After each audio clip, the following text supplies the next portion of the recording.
Hello guys, welcome to Sony online classes.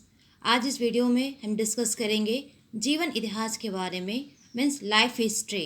Life history क्या होता है? सच्चे अर्थ में जीवन इतिहास से तात्पर्य विस्तृत आत्मकथा से होता है। सामान्य अर्थ में उसका प्रयोग पर्याप्त रूप से व्यापक होता है तथा किसी भी जीवन संबंधी सामग्री के लिए इसका उपयोग किया जा सकता है। जीवन कथाएं अथवा आत्मचरित्र प्राय विभिन्न क्षेत्रों के विद्वानों अथवा महापुरुषों द्वारा प्रकाशित करवाने के दृष्टिकोण से तैयार की जाती है। उनमें लेखक के व्यक्तिगत जीवन के साथ साथ अनेक घटनाओं तथा परिस्थितियों का सच्चा और वास्तविक वर्णन रहता है जो सार्वजनिक रूप से अन्यथा उपलब्ध नहीं होता। चर्चिल की जीवनी द्वितीय महासमर की आंतरिक झांकी के लिए एक महत्वपूर्ण ग्रंथ है। महात्मा गांधी की आत्मकथा वास्तव में भारत के स्वतंत्रता संग्राम की आत्मकथा है। प्राचीन काल में इतिहास की महत्वपूर्ण सामग्री हमें अनेक राजाओं, कवियों और लेखकों की जीवनियों से प्राप्त होती है। अगर हम किसी की जीवनी पढ़ते हैं यानी लाइफ हिस्ट्री पढ़ते हैं तभी हमें पता चलता है कि वो राजा या वो महाराजा या वो फ्रीडम फाइटर्स, उनका लाइफ स्टाइल कैसा था, उनका लाइफ हिस्ट्री कैसा था।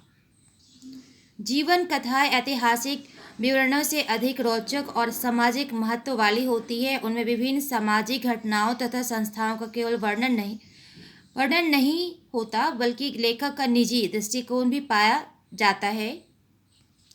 उसमें जड़ घटनाएं व्यक्तिगत अनुभवों से अनुप्राणित रहती है। यही कारण है कि इतिहास की अपेक्षा जीवनी अधिक सरस तथा रोचक जान पड़ती है। इसका महत्व एक अन्य कारण से भी है। उसमें घटनाओं का वर्णन मात्र नहीं है वरन घटनाओं का निष्कर्ष भी दिया रहता है। जीवन कथाओं के लेखक प्रायः सामाजिक घटनाओं के क्षेत्र में महत्वपूर्ण स्थान रखते हैं, अतः इनके द्वारा अनुसंधानकर्ता को सामाजिक नेताओं की विचार प्रणाली का परिचय भी मिलता है। मनोवैज्ञानिक दृष्टिकोण से भी इसका बहुत महत्व पाया जाता है। ये काफ़ी इम्पोर्टेंस रखता है।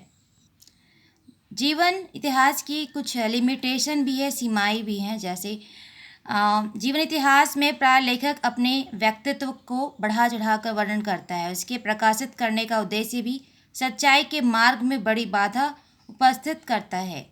क्योंकि कोई भी अपने बारे में जब जीवन इतिहास लिखता है यानी लाइफ हिस्ट्री लिखता है तो वो जो उसमें नेगेटिव पॉइंट्स है ना वो नहीं लिखता है, वो हमेशा पॉजिटिव पॉइंट्स को लिखता है बढ़ा चढ़ाकर।